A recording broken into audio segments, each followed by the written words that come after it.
স্বামীজির বাণী ও রচনা থেকে গৌণী ও পরাভক্তি। সংসারের অধিকাংশ লোকই নাস্তিক। বর্তমানকালে পাশ্চাত্য জগতে আরেক প্রকার নাস্তিকের জড়বাদীদের অভ্যুদয়ে আমি আনন্দিত, যারা অকপট নাস্তিক, যারা কপট ধর্মবাদী নাস্তিক অপেক্ষা ভালো। ধর্মবাদী নাস্তিকেরা ধর্মের কথা বলে, ধর্ম লইয়া বিবাদ করে, কিন্তু কখনো ধর্ম চায় না, ধর্ম বুঝিবার বা সাক্ষাৎ করিবার চেষ্টা করে না। যীশুখ্রিস্টের সেই বাক্যগুলি স্মরণ করুন, চাহিলেই তোমাকে দেয়া হইবে, অনুসন্ধান করিলেই পাইবে, করাঘাত করিলেই দ্বার খুলিয়া যাইবে। এই কথাগুলি উপন্যাস রূপক বা কল্পনা নয়, এগুলি বর্ণে বর্ণে সত্য। জগতে যে সকল ঈশ্বর অবতার মহাপুরুষ আসিয়াছেন, তাঁহাদের হৃদয় হইতে উৎসারিত এই কথাগুলি কোনো গ্রন্থ হইতে উদ্ধৃত করিয়া বলা নয়। ওইগুলি প্রত্যক্ষ অনুভূতির ফল।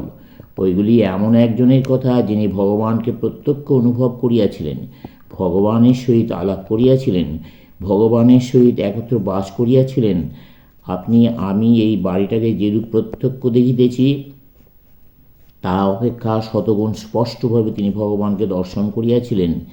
ভগবানকে চায় কে, ইহাই প্রশ্ন। আপনারা কি মনে করেন দুনিয়া শুদ্ধ লোক ভগবানকে চাইয়া পাইতেছে না? তা কখনোই হইতে পারে না।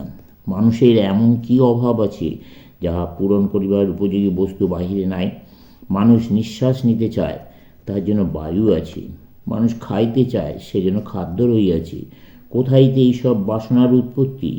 বাহ্য বস্তুর অস্তিত্ব হইতে। আলোকই চক্ষু উৎপন্ন করিয়াছে, শব্দ হইতেই কর্ণ হইয়াছে। এইরূপ মানুষের মধ্যে যে কোনো বাসনা আছে, তা পূর্ব হইতে অবস্থিত কোনো বাহ্য বস্তু হইতে সৃষ্ট হইয়াছে। পূর্ণত্ব লাভের সেই চরম লক্ষ্যে পৌঁছিবার প্রকৃতির পারে যাইবার ইচ্ছা কোথা হইতে আসিল? যদি না কেহ উহা আমাদের ভেতর প্রবেশ করিয়া দিয়া থাকে। অতএব যাহার ভেতর এই আকাঙ্ক্ষা জাগিয়াছে, তিনি সেই চরম লক্ষ্যে পৌঁছিবেন। কিন্তু কাহার এই আকাঙ্ক্ষা জাগিয়াছে? আমরা ভগবান ছাড়া আর সব কিছুই চাই। আপনারা সমাজে যাহা দেখিতে পান, উহাকে ধর্ম বলা যায় না। আমাদের গৃহিণীর সমগ্র পৃথিবী হইতে সংগৃহীত নানাবিধ আসবাব আছে, কিন্তু এখন ফ্যাশন জাপানি কোনো জিনিস ঘরে রাখা, তাই তিনি একটা জাপানি ফুলদানি কিনিয়া ঘরে রাখিলেন। অধিকাংশ লোকের পক্ষে ধর্মও এইরূপ।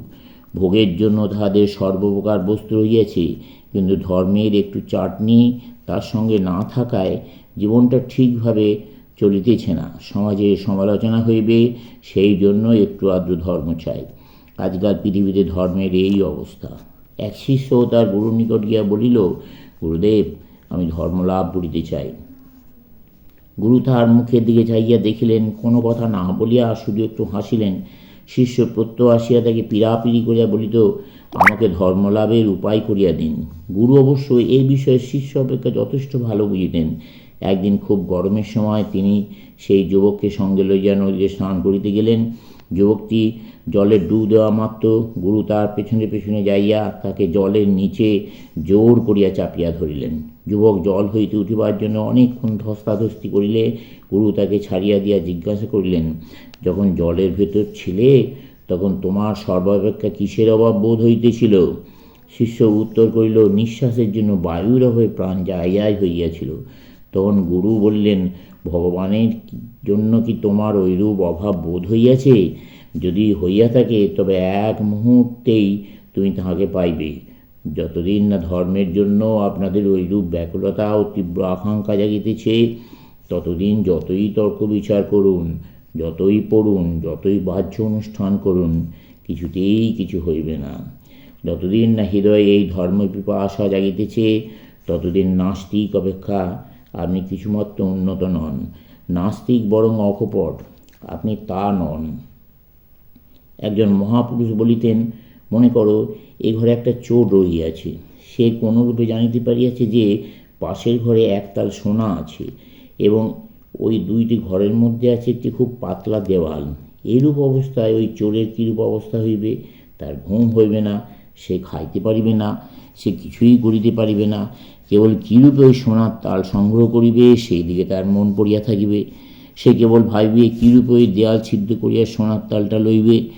তোমরা কি বলিতে চাও, যদি মানুষ যথার্থ বিশ্বাস করিত যে সুখ, আনন্দ, মহিমার খনি স্বয়ং ভগবান এখানে রহিয়াছেন, তাহলে তাহারা তাকে লাভ করিবার চেষ্টা না করিয়া সাধারণভাবে সাংসারিক কাজ করিতে সমর্থ হইত? যখনই মানুষ বিশ্বাস করে যে ভগবান বলে একজন কেউ আছেন, তখনই সে তাহাকে পাইবার প্রবল আকাঙ্ক্ষায় পাগল হইয়া ওঠে। অপরের নিজ নিজ ভাবে জীবনযাপন করিতে পারে, কিন্তু যখনই কেউ নিশ্চিত রূপে জানিতে পারে যে সে যেভাবে জীবনযাপন করিতেছে তাহাপেক্ষা অনেক উন্নতর এক জীবন আছে, যখনই সে নিশ্চিত রূপে জানিতে পারে যে ইন্দ্রিয়গুলি মানুষের সর্বস্ব নয়, যখনই সে বুঝিতে পারে যে আত্মার অবিনাশী নিত্য অক্ষয় আনন্দের তুলনায় এই সীমাবদ্ধ জড়দেহ কিছুই নয়, তখনই সে নিজে সেই আনন্দ লাভ না করা পর্যন্ত পাগলের মতো উহারই অনুসন্ধান করে। এই উন্মত্ততা, এই তৃষ্ণা, এই ঝোঁককে ধর্মজীবনের জাগরণ বলে। যখনই মানুষের এই অবস্থা হয়, তখন তার আধ্যাত্মিক জীবন শুরু হইয়াছে। কিন্তু এরূপ হইতে অনেক দিন লাগে। এইসব অনুষ্ঠান, পদ্ধতি, প্রার্থনা, তীর্থ পর্যটন, শাস্ত্রাদি, কাঁসর ঘণ্টা, প্রদীপ, পুরোহিত ওই অবস্থার জন্য প্রস্তুতি, ওইগুলি দ্বারা চিত্তশুদ্ধি হয়। আর যখনই চিত্তশুদ্ধ হইয়া যায়, তখনই উহা স্বভাবতই উহার মূল কারণ। সমুদয় বিশুদ্ধির আকর স্বয়ং ঈশ্বরকে লাভ করিতে চায়। শত শত যুগের ধূলিয়াচ্ছাদিত লৌহখণ্ডে চুম্বকের নিকট পড়িয়া থাকিলেও তাহা দ্বারা আকৃষ্ট হয় না, কিন্তু কোনো উপায়ে ওই ধূলি অপসারিত হইলে আবার উহার দ্বারা আকৃষ্ট হইয়া থাকে। এই রূপে জীবাত্মা ও শত শত যুগের অপবিত্রতা, দুর্বৃত্ততা ও পাপের ধূলিজালে আবৃত রহিয়াছে। এইসব ক্রিয়াকলাপ অনুষ্ঠান করিয়া, পরের কল্যাণ সাধন করিয়া, পরকে ভালোবাসিয়া অনেক জন্মের পরে যখন সে যথেষ্ট পবিত্র হয়, তখন তার স্বাভাবিক আধ্যাত্মিকতা প্রকাশিত হইয়া পড়ে। সে তখন জাগরিত হইয়া ভগবানকে লাভ করিবার জন্য প্রাণপণ চেষ্টা করিতে থাকে। কিন্তু এই সকল অনুষ্ঠান, প্রতীক উপাসনা প্রভৃতি ধর্মের আরম্ভ মাত্র। এগুলিকে যথার্থ ঈশ্বর প্রেম বলা যাইতে পারে না। প্রেমের কথা আমরা সর্বত্র শুনিয়া থাকি। সকলেই বলে ভগবানকে ভালোবাসো, কিন্তু ভালোবাসা কাহাকে বলে তা কেউ জানে না।